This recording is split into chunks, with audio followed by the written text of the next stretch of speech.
Yine eskisi gibi olacağız. Böyle bir duruma düşmek ne kadar ağır, öyle değil. Ama sana bir teklifim var. Önceki analizlerimizde Ecmel'in Cihan'ın tarlalarını yakacağını söylemiştik. Tarlalar yandığı için Albora köylüleri zor durumda kalacaklar ve Ecmel'e düşman olacaklar. Cihan tarlaların yandığını konaktan görecek ve Ecmel'in bu hamlesine karşı büyük bir hamle yapacak. Velayet için büyün mahkeme oldu ve 2 bölüm içinde velayet Albora'ya verilecek. Fragmanda gösterilen Deniz'in sahnesi Alya'nın kabusu olacak. O gerçek sahne değil. Sadakat Alya'ya eskisinden çok daha fazla destek olacak. Ayrıca yeni bir oyuncu diziye dahil olacak.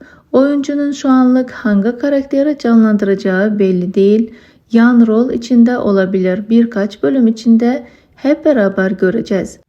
Nadimse önümüzdeki bölümlere doğru diziye veda edecek.